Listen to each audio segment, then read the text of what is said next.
ikibazo ndiko ndabaza ndagitumbereza ku Umushikiranganji w'intwaro yo hagati, ariko n'ikibazo kiraba Umushikiranganji butatu. Ubwo Umushikiranganji bwari bufise umugambi usangiye wo gukura abana mwibarabara, ariko ubu maze umenga barabaye n'abakuze. Ubwo Bushikiranganji uwo mugambi bwavuga yuko buzokorera hamwe.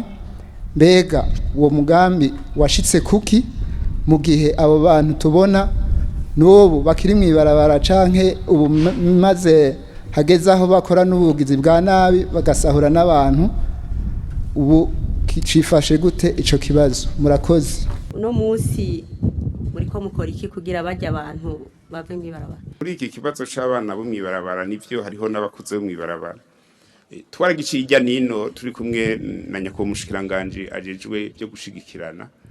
Uno munsi tugeze ku ntambwe yuko abo bana bijya batazosubira kuba mwibarabara vy'ukuri, kuko bajya abana n'abana b'igihugu turabakeneye, kandi muri kahise twaravye hari abo twavanyeyo tubashira mu mashuri kandi barashoboye kwiga baramenya, ubu ariko baratera intambwe baja muri baheraheza za kaminuza y'amashuri yisumbuye. Uno munsi rero tuvuga tuti reka tubanze tubegeranye bose tubavane muri iryo barabara, kuko hariho abarigiyemwo babitumwe n'imibereho yabo idashemeye, muga hariho n'abagiye batumwe n'abavyeyi babo ko ari abavyeyi gito bagiye batuma abana kuja mwibarabara. Ico tubibonera ko nuko abo tumaze kwiyegereza, uzobona umuvyeyi umwe adoboka akavuga ngo umwana ngo arambere ikigaba ngo ubwo munsubize, kuko ubu twavuganye n'abajejwe intwaro mu gihugu hagati ni Bujumbura n'abajejwe umutekano ko tubavanayo. Ubu rero uno munsi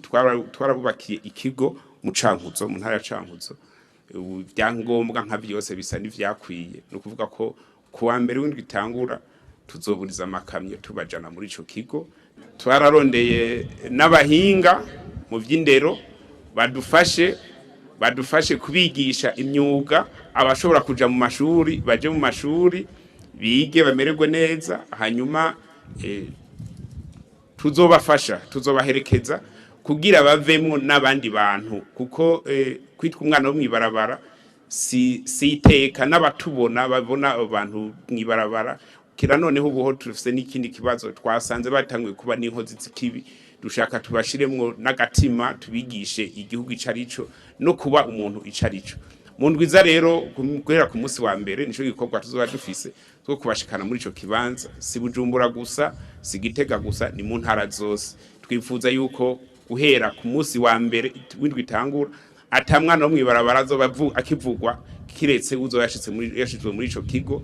Ico gihe naho ntazoba citwa umwana wo mwibarabara, azoba ari muri ariko arafashwa aherekezwa kugira ahabwe indero runtu, indero y'ikirundi.